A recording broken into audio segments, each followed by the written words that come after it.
Okay, good evening, everyone. Welcome to the DBA office hours. We haven't had an office hours for a long time, actually. I didn't do one due to OpenWorld in October. Sing out in the chat line if you can't see me or can't hear me. Hopefully you can do either, or both, I should say. Just to get started, just so you don't think that something's gone wrong, I'm actually in a hotel room. I'm in Wellington at the moment. So it's 9 p.m. in Wellington, so that's why it's actually a little bit earlier than normal that we'd normally have it, because Wellington is 5 hours ahead of Perth. And the reason I'm a hideous yellow color is because, like all hotels, they have that insistence on mood lighting. In fact, let me grab the camera and show you the challenges I've had this evening. So you can see that we've had to lie the bedside light down to project a little bit of light onto myself, and we've got the room light here, and yeah, so it's a little bit of a mess, but we'll just put the webcam back. Hopefully I'm still more or less in shot. Yes. So as you can see, it's been an interesting exercise trying to get a webcam working and get you something that actually is not too offensive to look at for tonight's office hours, but hopefully you can bear with me. If it was during the day, you would have seen some lovely views of Wellington, but of course it's evening time here. Thank you very much for attending. The reason I send a special thank you for attending is obviously the DOAG conference is on as we speak. And so anyone that's at the DOAG conference can be perhaps excused for not joining office hours, but there's a lot of very cool stuff going on at DOAG at the moment. So let me share one of my screens. Let's have a look at what the agenda will be for us today. So I'm going to talk a little bit about the tour that I'm currently on, the Groundbreaker tour. We actually had a number of questions come in, but I'm actually going to defer them until perhaps next month, because I wanted to talk about 18CXE. A question did come in about 18CXE, but I want to spend a little bit of time on 18CXE. But most of the time tonight, I want to spend on what I call, for lack of a better term, some OpenWorld Encore stuff. Most of the questions that came in over the last sort of 6 weeks or so weren't questions as such. There was people saying to me, I know you've done your full sessions at OpenWorld and you did some mini sessions as well. How can we see these? And I uploaded the slides to SlideShare. And in fact, I didn't put the link on the slides, but I can post that on my blog. If you ever want to get access to any of my slides, I put them all on SlideShare now. I will admit, anyone that's seen my slide style, it's sort of really rapid fire, lots of very simple slides, and they go through fairly fast. And one thing that is hopefully a positive of that is people find them more entertaining, but perhaps one of the downsides of that is when people look at the slides after the fact, I generally get commentary along the lines of, I have no idea what point you were trying to make throughout all those slides. So to try perhaps apologize and reset that balance, I'll take those 2 mini talks I did at OpenWorld, each one's about 20 minutes long, and I'll present them here, both for the benefit of the people watching, but also it becomes a recording that we can use later, such that people can say, if they didn't get the opportunity to go to OpenWorld, they can at least have seen some of the content. Just on that note, I will say, if you ever get a chance to go to OpenWorld, you definitely should pursue it if possible. It's a fantastic event, and this year, funnily enough, was probably one of my favorite OpenWorlds ever, simply because it used to be the case that we would have the Java 1 conference up at the Hilton Hotel, which is maybe a 15-minute walk from the main Moscone Center where the event was held. Whereas this year, Java 1 became rebadged as Code 1, a recognition of the fact that we're not just Java programmers anymore. There's Python and Ruby and all sorts of languages and frameworks and technologies in use in the developer sort of landscape nowadays. And the other one was the fact that we moved Code 1 to being in the Moscone Center alongside OpenWorld. So that was great because there's a lot more energy floating around, a much more different demographic. You would bump into someone and you would talk DBA tech. You'd bump into the next person standing along there, you talk developer tech.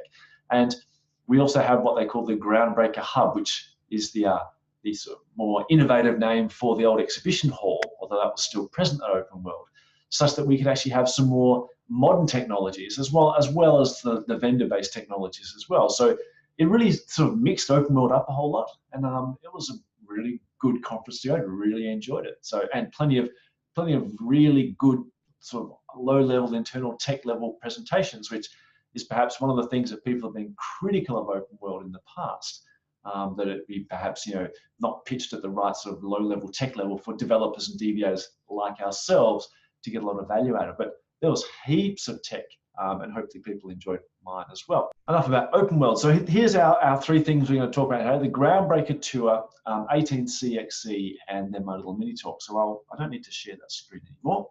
Bring back to me. Oh, something in the chat line.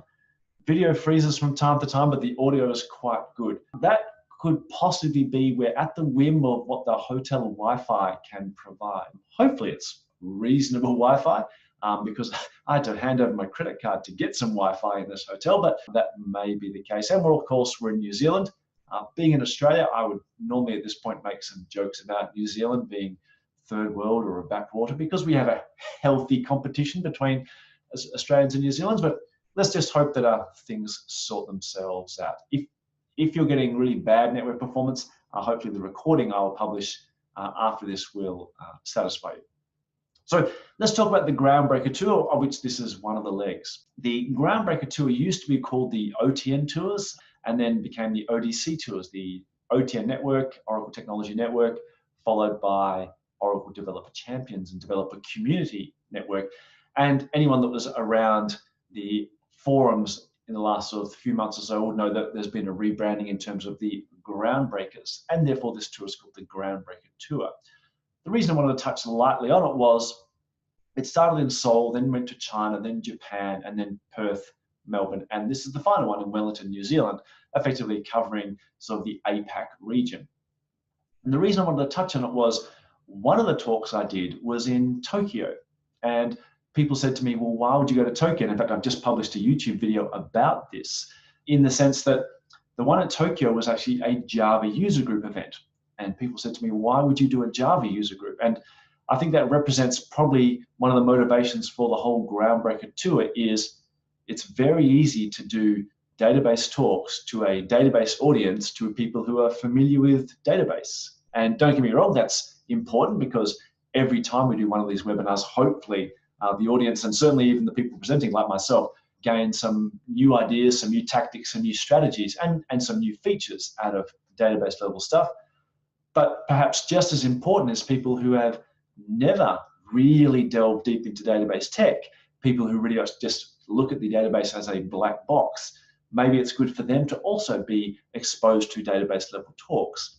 So one of the cool things we did in Tokyo was we actually ran a separate stream. There was a stream for the Java element of the talks, and then a separate stream that myself and Lucas Ljelma did from the Netherlands. We did different versions of the way database is moving in the future. Mine was more relational database. Lucas did more stuff on where the database is going in terms of streaming, such as Kafka and things like that. But I think it recognizes the fact that if we can reach out database tech into the non-database communities, then we'll all prosper. We'll learn things as database professionals, and the non-database professionals will learn things about the database. So I wanted to mention it here tonight, because those of you who are attending the call or watching this after the fact, hopefully you take that spirit to your own workplace and to your own user groups and your own communities, to embrace those people that perhaps aren't so familiar with the database, and maybe make them more successful as well.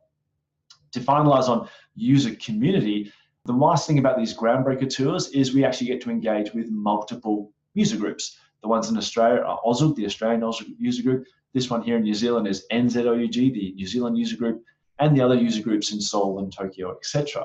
I can't stress enough the importance of user groups. I did an interview with a guy named Jason Lowe in Melbourne yesterday about how user group communities actually got me on my career path. I got involved with the user group because I thought I'd learned everything there was to know. This is way back in the early 90s. And, like most of us have, when we get fixed in one location, one organization, we work for that company, we become known as experts in that company. And that naturally lends to sort of feed your own ego to think, oh yeah, I pretty much know all there is to know about this particular technology. I got involved in the user group and then realized that I knew like this much of what I really should know about Oracle, because other people were doing smarter things, better things with less hardware, etc. And getting involved in the user group is eventually how I got involved with the UK user group when I moved to the UK. That's how I met some various people in the Oracle community, including Tom Kite. And if we sort of roll that forward 15 years, I'm now doing a role that Tom Kite probably used to do. I do a role similar to what Tom Kite used to do before he retired. So it's funny how being involved in a user group perhaps was the stepping stone for me to actually, achieve the role I wanted to achieve always, which is be sort of a developer community evangelist. So user group communities, not just helping other people, but if you actually involve yourself in user communities, I think you'll find you'll actually benefit your own career as well. So moving on to the topic at hand, because I got, geez, 10 past already. I can't talk too much. I've got to get onto our slides. 18CXE, probably the biggest message of the year for me, the biggest change, the biggest announcement, most exciting thing for me for the whole year. And a credit to Gerald Wenzel, who is one of the driving forces behind getting it out there to you guys. Windows version's out, I think now. Linux version came out just before OpenWorld. I was tweeting busily away about it. We won't go over the specifics of it in terms of what it is, besides it's a free database with virtually all the options enabled. Just about, it's like an enterprise edition plus all the options that you would normally pay an extra license fee for, 100% free for any use. If you read the license terms, you'll see it. You can use it for development. You can package it up with your own applications. You can use it for training. You can roll it into production. You can do anything with it. It's yours to use as you see fit, which is super cool. The question that came in is, well, for those people who have perhaps only ever seen Express Edition, for example, 11G Express Edition, what would you advise they, in terms of adoption, in terms of configuration for 18CXE? And that's a valid question, because 18CXE by default runs multi-tenant. And I think the way I advise using that is probably the same way as I've been advising DBAs who have moved to multi-tenant in Enterprise Edition space. The vast majority of people I know who move from 11 or 10 or even earlier versions to 12 have generally moved to either non-tenant databases, or they've simply said, that's a little bit out of our comfort zone, we'll just keep using that non-tenanted architecture. I think that's a bit of a short-sighted approach, but that's a common approach during upgrades. For me, probably the best way of moving to 12, whether it be, and 12/18/19, whether it be XE, Standard Edition, Enterprise Edition, anything, is to move to the single tenanted as opposed to non-tenanted version. So with 18C Express Edition, I would advise configuring it out of the box pretty much as it is on the install, which is go with the defaults, and that is you get one pluggable database in there. Your free license entitles you to use more, it's capped at 3, but out of the box, I'd be using the CDB architecture and effectively running my entire database, if I'm just running a single instance, in a single pluggable. I think the default is PDB1, I think is the pluggable that's built. The reason I do that is if I'm coming from 11G or an early release, then I should be reasonably comfortable with that. I have one database that I'm going to be talking to. I'm not really investing a lot of learning curve into multiple pluggables. Ideally, I would imagine that most applications in that sense would then only really have to change the service name they connect to. There might be a few parts of some applications that connect directly. They never use a service name or a TNS name to actually connect.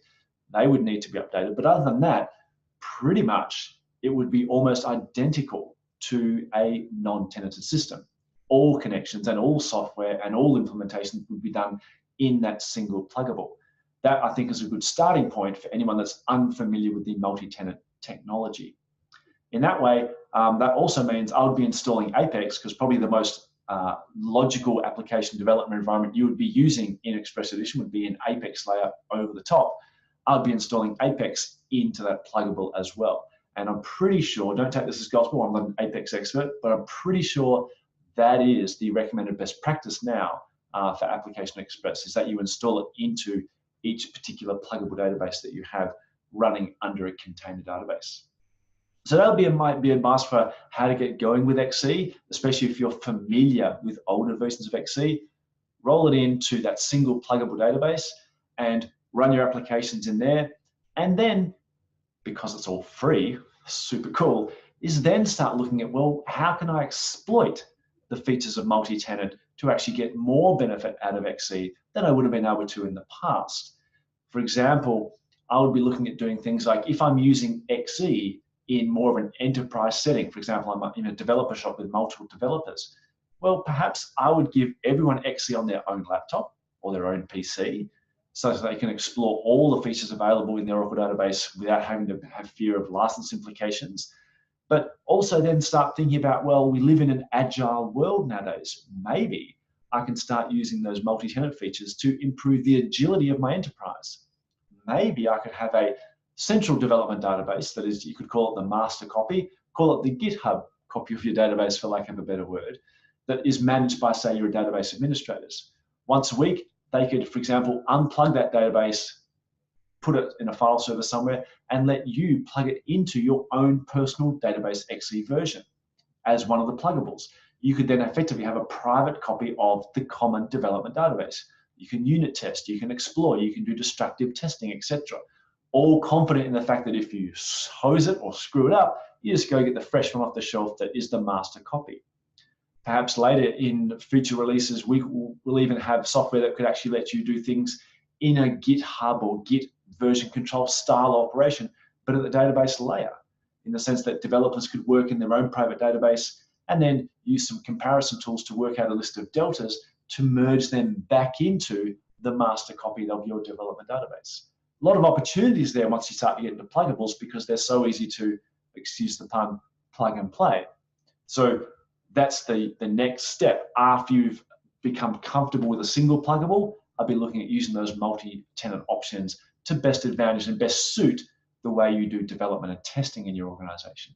It's nearly 20 past, that's enough on that. Let's move on to the OpenWorld Encore presentation. Sorry, what have we got? No BMR, unfortunately, but the other options are quite good. That is a fair call, And I don't want people to be led astray here. I've often been fairly loose with my language and said 18C comes with the lot for your use. I should be precise, it comes with nearly the lot. And it may change over time, don't get me wrong. I know the first cut of 18CXE did not come with the tuning and diagnostic packs.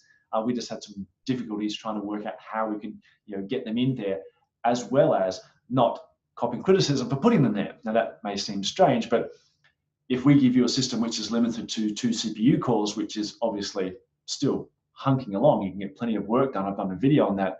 I could do 130 Ask Tom pages a second running out of XE. Well, you probably wouldn't be too impressed if we started consuming 50% of that in maintaining things like Atom, AWR, et cetera, et cetera. So we have a few logistics that we're trying to sort through to actually make sure that you get the best value out of 18CXE, given the restrictions we deliver it with. Anyway, let us move on. Let me share a new screen. What have we got here? Okay, and hopefully, I'll just check my, yep, hopefully you can see that as well. I can hopefully see it on my mobile phone, which I think is a mirror of what you can see. So SQL tuning, tune any SQL in 20 minutes. That was the, what's the right term for it? That was the clickbait title I used for OpenWorld for what we had these things called theater sessions.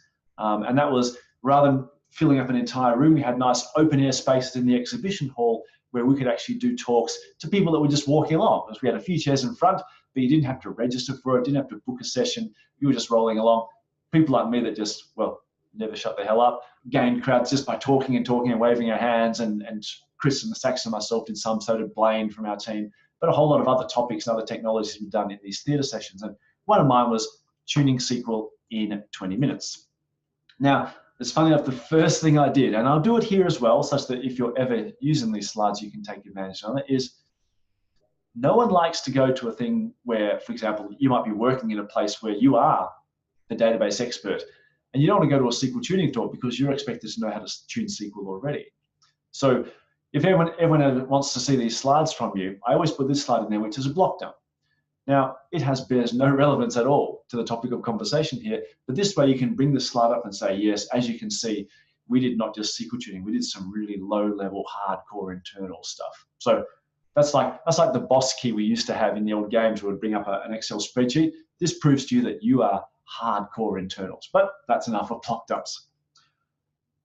A moment on the soapbox, which is the slide I put here at OpenWorld, and that is, if you're tuning SQL, now this is a strange statement to make, given that we're talking about SQL tuning in 20 minutes, my view is you're failing. Now, I need to obviously justify that statement because, after all, this is 20 minutes on tuning SQL, and now I'm telling you, you shouldn't be tuning SQL. So let me try to clarify what I mean by that. Now, why? To justify that, I'll give you a real example. And this actually happened to me at a client site a number of years ago, but it really resonated with me. It actually told me that I need to readjust the way I'm thinking when it comes to tuning. And as an independent consultant, which I was at the time, it's very easy to get lured into that habit of, oh, I've come into a site, let's just tune the SQL, because that's the most common requirement. This is the data model I encountered when I went to a site. Obviously, it's a vast simplification. We had a number of customer accounts, 1 row per customer, and those customers did a lot of transactions. They bought things. In fact, this was actually a organization where people would they set up accounts and we'd link up their credit card, and then they would actually buy things and make investments over time, and we would take their money effectively. One of the requirements of the application that wasn't actually a customer-facing requirement, this was an application, something that was done for the internal staff, was show me the last transaction for each customer. And so you can imagine that this is the kind of query you would run. It's nothing spectacular here. It's simply go to the customer transactions table, which obviously is massive over time because it's every single transaction. For each particular account number, i.e. each customer, get the most recent or highest transaction timestamp in this case. Group by, order by, it's just a simple aggregation query. But it was used, right, to do a report like this. This is the report that came out of, to some degree, of what was actually on this report. This is some sample data. And we had, sort of bank account number down the left, last transaction, and that was the key information that we were trying to generate. This was the experience, which actually was one of the reasons I got called in there. They said, we're running this thing, it used to run fine, but obviously as we get more and more customer transactions, it's actually getting slower and slower. Please make it faster. And of course, we tried some things. So the first thing we tried is, well, they're running on a fairly good sized box. Let's just run the thing in parallel. This report wasn't run too frequently. We'll just take that same SQL, throw a whole lot of CPU cores at it, and basically achieve the problem that way. And now that worked, but while it was being run, our storage pretty much melted down. These are perhaps pre-Exadata days. This client certainly didn't have an Exadata. So firing up parallel 16, which might actually get you 32 slaves, 16 for reading, 16 for ingest, then effectively their storage simply couldn't handle that load. So yes, the report came out faster, but while it was being generated, everything else, the lights went dim, almost as dim as the lights in this hotel room. The lights went dim, and we get complaints from other areas of the application saying that the OLTP parts of the application were slowing down. So then we tried this. This is a common technique about making what I call a thin version of a table. If you have to scan a large table, sometimes you can get benefit by indexing just the columns you need in the query. So you can see here, we actually put an index on the account number and the transaction timestamp. Effectively, it's a thin version of the entire table, such that when you actually run that query, you can see from the execution plan, rather than having to actually access the table, you actually just do an index fast full scan on that index. I've actually truncated the plan there so it would fit on the slide. Obviously, there's normally a sorting and a group by hash in there, but I just wanted to demonstrate the key line, which was we could do an index fast full scan as opposed to having to visit all the other data for every row in that table. Now that worked, but as you start doing more and more of these kind of things where you start putting on indexes to satisfy particular requirements, you start impacting your OLTP. And in fact, it's not uncommon to see tables that have dozens of indexes. And when you go ask people why are they there, people often can't remember why. It was to solve a particular problem at a particular time. So it got you over a problem, but as time goes on, you end up with this sort of baggage of not really knowing why those indexes are there. So then we tried this. We had the partitioning option. If we are getting the last transaction for particular people, we could partition the table. Now, obviously, just partitioning a table in which you're scanning all the data doesn't necessarily actually make things better. But what we did was we changed the requirement. We said what we'll do is we'll actually just base it on the last 12 months. And that way, it doesn't matter how big the table gets. We actually have a fairly fixed size. It makes that report elapsed time a common size, which is the last 12 months. In this case, you can see we added a predicate. That works cool because you get what we call a partition range iteration. We get a thing called partition elimination, which, as I said, make sure that we don't actually scan all the data, just a set of particular petitions, which will move over time as we go.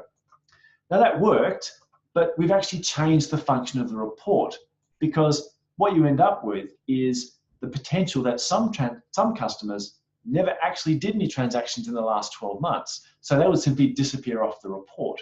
We ended up having to do an outer join back to the customer accounts table such that we could do things like you see on the screen there.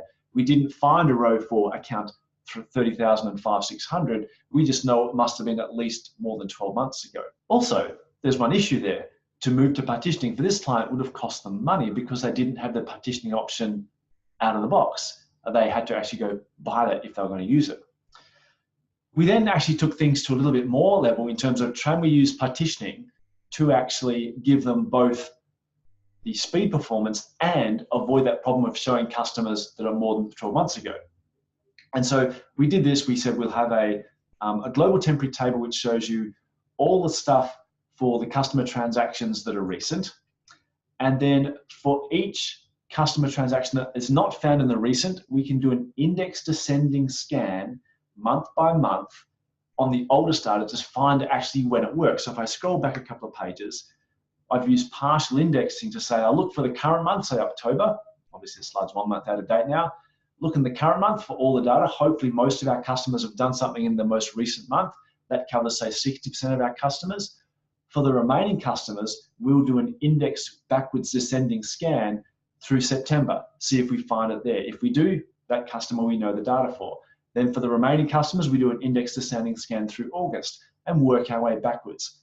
The aim being that in an incremental fashion, we'll actually find out exactly when each person had their last transaction. Now that worked as well, but man, it was getting pretty complicated by now. And this is that thing where, the problem is, as I said, we're geeks. Yeah, we're IT geeks. We get given a problem and we think, okay, how do I solve it? And if the solution we come up with is not perfect, we generally add more complexity to try to solve it. We like living in this world. There's the SQL. How do I tune it? How do I tune the hardware? How do I tune the software, the technology, etc.? We play down in this layer. Eventually we gave up. We simply couldn't get the performance time that we were actually aiming to get for this customer for that report. So we went back to them and said, look, we're struggling here. We've had a few cracks at this. Let's revisit the requirement.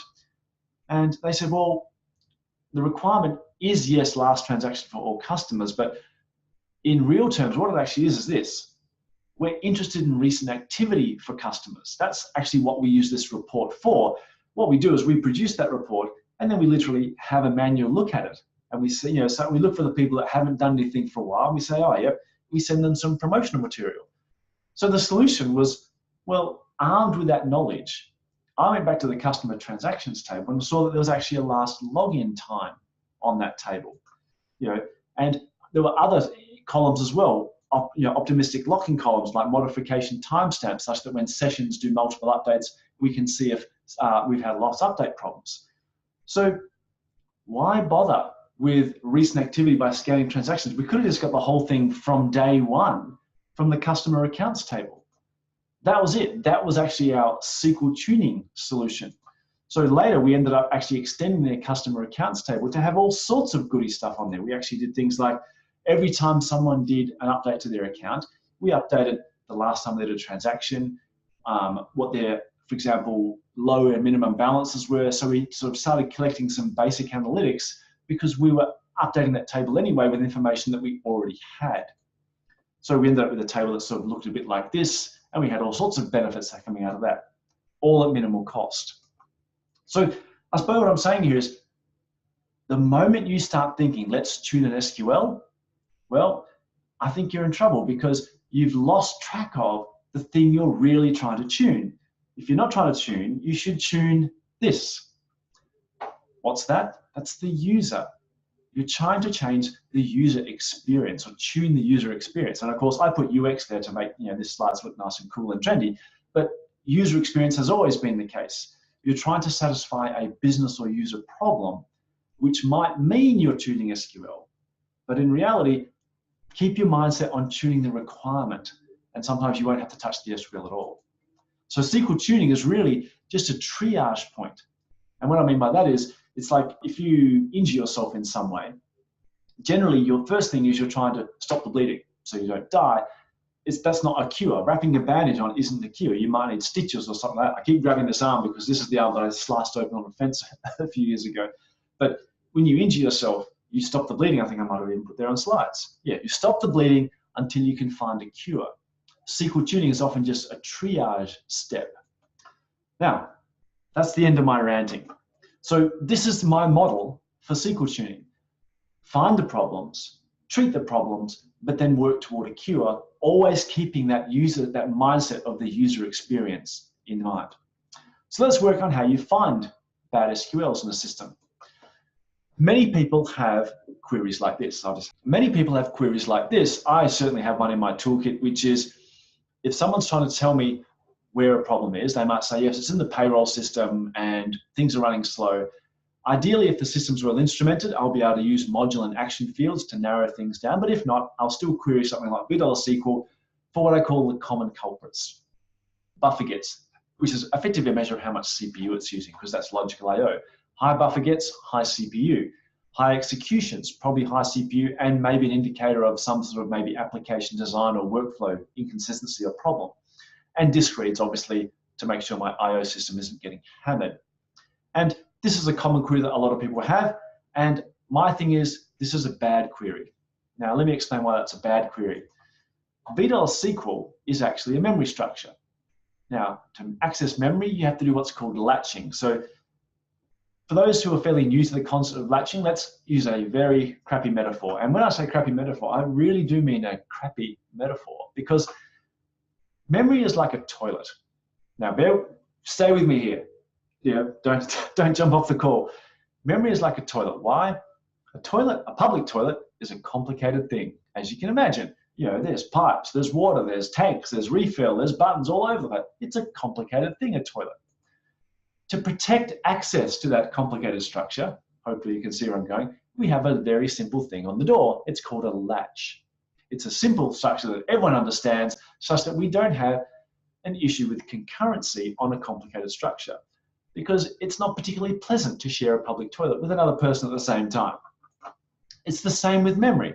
If two people want to access a complicated structure of memory, those memory structures are protected by a simple latch. So what will happen is, the first thing is, if someone wants to access the memory, they need to get the latch, and they access the latch. Once they've got exclusive access to the latch, then they can access the memory, do whatever changes they want to do. And once they've made their changes in memory, and sometimes even that's just reading memory, because if I'm reading memory, I want to make sure no one's changing it at the same time, then I can release the latch. So there is my very poor metaphor about latching. Let's bring it back to SQL. It is the database's memory structure of SQL. It's in the system. It's the library cache. So every time you query SQL and you take latches, hunting for bad SQL, you might actually be harming the system. In fact, querying SQL for bad SQL is actually running a bad SQL. You could actually be hurting the database in trying to find things that are hurting the database. You can actually do better than SQL, which is a thing called SQL Stats. It's actually been around for a long time. SQL Stats came out, I think maybe 10.1. Now you might be thinking, well, what's the difference? Well, SQL Stats is a separate structure, and it is actually queried in a latchless fashion. When you query it, we don't take latches. We don't harm anyone that's trying to utilize the library cache. In fact, if we look at the documentation, you can see the columns of SQL Stats are pretty much the same as SQL, but you can see they're faster and more scalable because it's accessed without latches. And the cool thing is the data in there is even held longer than SQL because it's not actually the library cache. As things get aged out of the library cache, SQL Stats may hold them for that little bit longer, limited by the amount of available memory for that structure. It's not the real shared pool, and that's why you can query it much more aggressively without fear of harming other parts of the system. So once you've found SQL, you now need to treat your SQL. How do I treat it? Well, I'm going to use this as an example.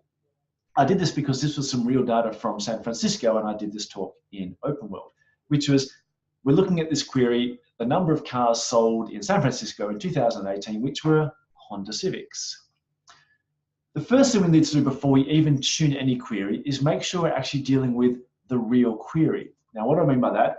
Here's a slightly different example. I'm doing a select star from an object called "It looks so innocent." Oh, so innocent, but it's 23,000 consistent gets. That seems odd for a table that looks, and a query that looks so simple and so innocent.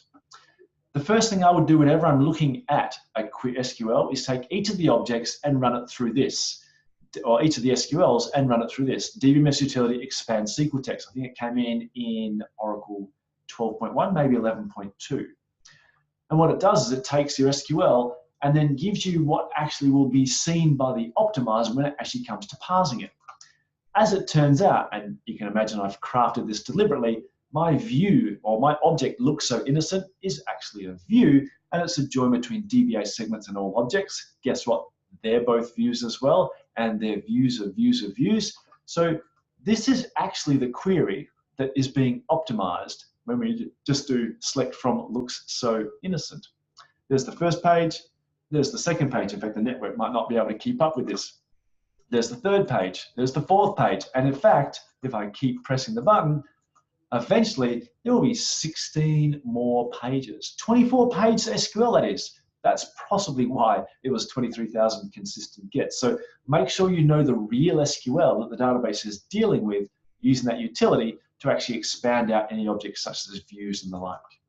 So back to our problem SQL, which was just vehicles. You'll need to take my word for it that the vehicles was actually just a standalone table.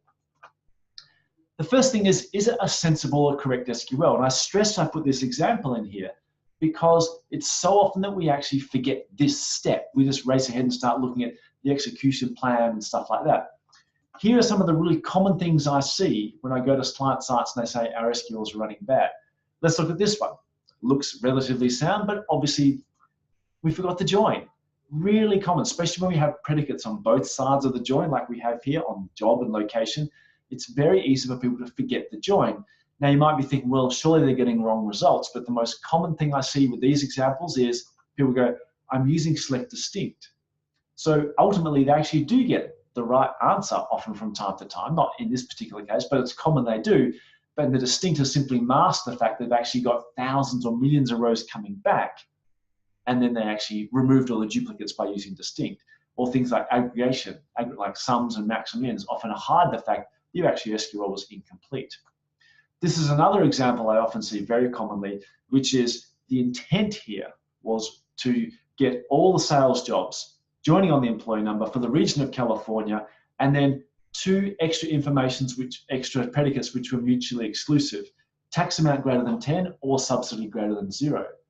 But as written, that SQL doesn't do that. When we actually zoom in, remember that the ands get treated before the ors. So this actually becomes the where clause following the three ands, and then or subsidy greater than 0 standing alone as a predicate. And obviously, if there are billions of rows with subsidy greater than 0, that's obviously a bad query. And once again, performance-wise, you'll see the optimizer goes, well, you obviously asked for a massive amount of data back. Very common mistake that we see here, missing out on brackets. And this is perhaps my favorite one. You might be thinking those first two, oh yeah, I would never do that, that's just silly. This one I see all the time. As it stands on the screen there, this query looks fine. You know, go get me all the sales where the region happens to be in the region for the Black Friday promoted locations. It looks relatively sound, and it looks correct until we actually do a describe of the promoted locations table, and we see that there actually isn't a column called region. The region in the promoted locations table was called the promoted region. Now, why don't I get a syntax error in the SQL if I'm using a column name that's wrong? This is the danger of not using aliases throughout your SQL. That top query will actually run just fine, but what it's actually doing is when you do select region on line 4, you're actually just going and using the region from the sales table, not the promoted locations. It's an always true condition, and therefore, once again, performance-wise, things can go very, very south very fast. So that's a problem. We've been through that. We're confident our SQL is actually correct. Now, once we start checking the plan, there's probably two possibilities here. The optimizer picked a bad plan, or maybe the optimizer is doing just fine, But what you're actually asking the database to do means you simply can't run it better. Once again, I stress this because this is often a response we don't choose to give. Sometimes it is just a case, sometimes the tuning effort is just a case of talking to the business operator and say, you do realize that in terms of the question you're asking here, we need to look at every transaction you've ever done. Or we might need to look at every single customer in the system and their entire history and their audit history, etc. Sometimes it's just explaining what the requirement was back to the person that asked for the answer to say, you understand the implications of this? And maybe that's enough. They go, oh, maybe they'll change the requirement. Maybe they'll then justify some other changes to the data model to actually make these things run faster. So keep that in mind. Sometimes it's not necessarily about tuning the plan, it's just about tuning the actual requirement that's been presented to you. But once you do that, once you want to check the plan, you check the $SQL plan, always use display cursor, which really means hunting into $SQL plan to get the genuine plan that was used. Try not to get sucked into or fooled into using explain plan commands, because what you get out of explain plan is definitely not necessarily going to be the actual runtime plan. With all the optimizations and adaptive stuff in the later releases of Oracle, you can only really rely on the plan that was used at runtime, and now you get that from display cursor in DBMS Explain, not explain plan. So let's say this is the plan that has come out of DBMS Explain. The question is it a good plan? That's the obvious question. What do you do now? This is where when we get back to our triage metaphor, is you need to see where it hurts. Where did the optimizer perhaps go wrong? You don't want to end up in this kind of situation. I found this recently on our local news site. You don't want to be the guy that amputates the wrong leg. You don't want to be the person that spends a lot of effort tuning a particular part of a SQL plan and then to realize that that actually wasn't the part that was causing you problems. So where in the plan has the optimizer perhaps gone wrong? And for human beings, we're just like the optimizer. It's about cardinality. Now, what do I mean by human beings being like an optimizer? If you go to a shopping center, which I go to regularly, I grab a basket and I throw some things in the basket. You don't just go to the first lane, do you, when you come out? You're trying to optimize your experience. You look along all the lanes and you try to choose the best one. Now, what's the best one? You make an estimate. You might look along and you see, okay, right down there, what was that on the screen there? Right down in line 4, there's just like one guy, maybe in front. So you sprint down there thinking, yep, that's where I'm going to go. And when you get there, maybe that one guy has got the shopping cart from hell, and then you're stuck. That's just like the optimizer. You make an estimate, you think which is the best checkout line to go, but sometimes the reality doesn't meet the estimate.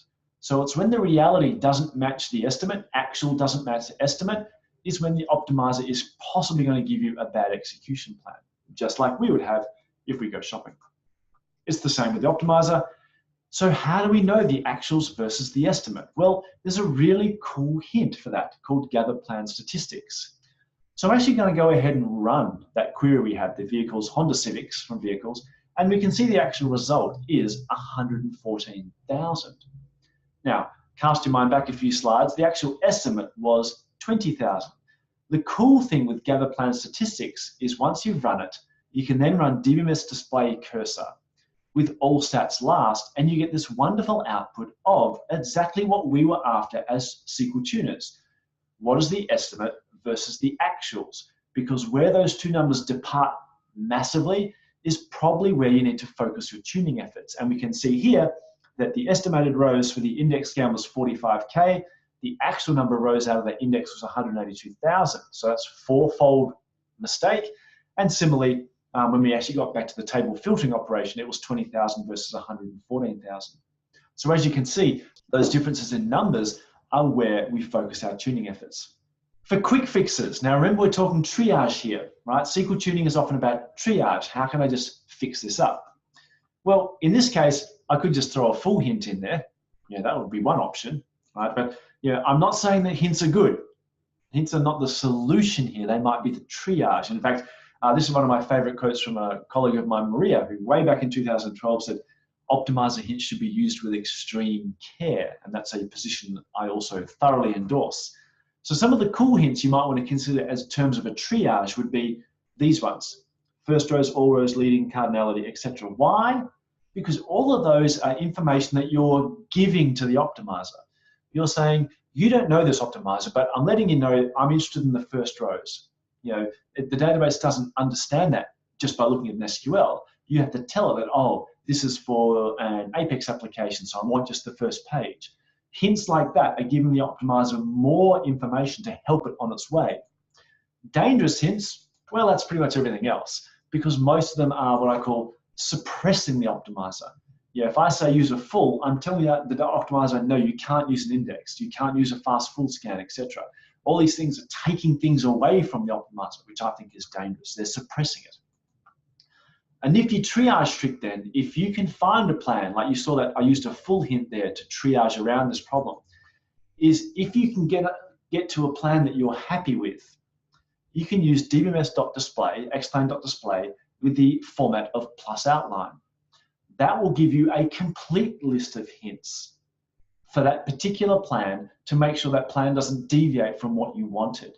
And the nice thing is the output is in the actual syntax format in which you would use in a SQL statement. So you can literally highlight that with your mouse, cut and paste it straight into your SQL statement. Now remember what I'm saying. This is a triage thing. You know, I would grab that list of hints, throw it in the SQL, the problem is solved temporarily. Triage is not a cure. But obviously we're heading from triage into how we do a long-term cure for these kind of things. Number one is I call fix the periphery. Now what I mean by that is, you know, I might want to do things like add and remove indexes safely. Now that's a whole nother topic which I don't think we're going to get time to tonight. You know, you might add or improve the statistics. So what we're doing is we're not changing the SQL, we're changing the things around the SQL such that the optimizer gets it right with no additional help in the SQL. That's what I mean by fixing the periphery. So going back to our example, the problem here is by default, Oracle doesn't understand the correlation between columns. It doesn't understand that a Honda and a Civic are two definitely interrelated values. There's no Civics in the Toyota. There's no Civics for Ford. Honda and Civic go hand in hand. So we could actually solve that with a thing called extended statistics. I would use create extended stats on the vehicle table for the make and model. That returns this interesting cryptic value there. It actually becomes a hidden column with that name. Gather table stats, and now you'll see the estimate and the actual match. This is a solved problem because we're not using an index, we're using a table access full, the same thing that we hinted with our triage step, but now we've solved the problem by giving the optimizer better information on the correlation between columns. We can remove our hints and just leave it back at the normal SQL. We've gone from triage to cure. The other option is sometimes the number of stats you need is infinite. The optimizer can't have perfect stats for every SQL. The number of permutations of SQL you can run against a system is infinite, and we don't have space or computational time to actually have an infinite number of statistics. So sometimes only you will know the best plan. The optimizer will never have enough information to derive the best plan for all cases. So if you want to force the plan you want, SQL plan baselines is a perfect way of doing this. Now, a little bit of a mea culpa, like an apology here. When we introduced SQL plan baselines way back in Oracle 11, there was a lot of terminology we introduced along the right and probably didn't explain it particularly well to you guys. But in reality, it's a really simple API and a really cool one. It's really implements what I call the utopia for SQL tuning, which is this plan is good, keep using it. This new plan doesn't look good, so even though it's a new plan, don't touch it. But maybe over time that new plan might be good, let's switch it in. And that's what SQL plan baselines does, just that it's a fairly complicated API, but the reality is the function it delivers is very simple and very cool. So here's an SQL that let's say we need to tune. This is how SQL baselines works in a nutshell. And I'd stress if you Google search for Nigel Bayliss SQL plan management, he's got some fantastic slide decks and blog posts on how to really implement this. But I wanted to give you a quick overview on how SQL plan baselines is a great way of giving SQL tuning benefit and consistency and stability over time. This SQL comes in, it gets parsed in the normal way, and it comes up with this execution plan. When you capture a baseline, that becomes an accepted plan. And all that means is that plan gets stored away. And I want to stress here, that does not stop these SQLs being parsed anymore. The SQL is still parsed, but what happens is as it gets parsed, this plan comes out, it says, yes, I'm allowed to use you. Now, maybe the next time I parse it, maybe the stats have changed, maybe just nothing's changed, maybe just the data's got a bit stale, you might get a brand new plan. You've parsed the SQL just like normal. The cool thing with SQL plan baselines is by default, it says, I'm not allowed to use you. I have to go back and use the one that has the tick next to it. And this is the great thing of, I've got a plan that I'm happy with, even if the database changes its mind on how to run that SQL, it'll still use the one that you've said I'm happy with. Now, over time, you might say, well, this one might be better. And the cool thing is each plan that we don't allow is still kept. We save it away. So maybe it is better. Maybe over time, you might come along and say, you know, it actually was a better plan. In later releases of Oracle, the database can make that decision for you. It can actually go test run these things and decide if the actual plan is better. You do what's called evolution of that plan.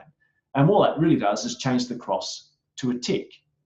Now notice I've got 2 ticks now because, as I said, we are still parsing these SQLs. If one of those 2 plans comes out, we're allowed to use it. If a 3rd plan comes out, we won't allow to use it, but we'll save that. And if over time we say, yeah, that nested loop is actually a bad idea in all cases, we can disable him over time so they only use the hash join. So SQL plan management, fantastic facility and yet very rarely used by people. So let's wrap it up. I can't believe I burnt all my time up on what was meant to be a 20-minute talk, but not to worry, let's wrap it up. This is my contentious statement. If you're tuning just the SQL, I still think you're failing. You know, keep that mindset of, yes, we're IT professionals. Yes, we're IT geeks. Yes, we love getting down into the nitty-gritty and the tech and the internals. It's one of the reasons I love doing office hours talks. But it's always about the business and the user requirement, which sometimes means not touching the SQL. Sometimes it means just explaining what's going on. Sometimes it means just changing the requirements. But when you do have to use the SQL, focus on that, find the bad ones, triage them quickly to get quick wins with your user, get them out of their pain points fast, but then don't forget to focus on a cure as well. You're tuning the user experience. And that's obviously the last slide we had in the OpenWorld thing. So I've got a comment here from Dennis, which everyone can see it on the chat line, which is good. Doesn't normalization on the table solve the original problem? Well, I think that's a valid point. Good data modeling generally leads to better queries, better query performance.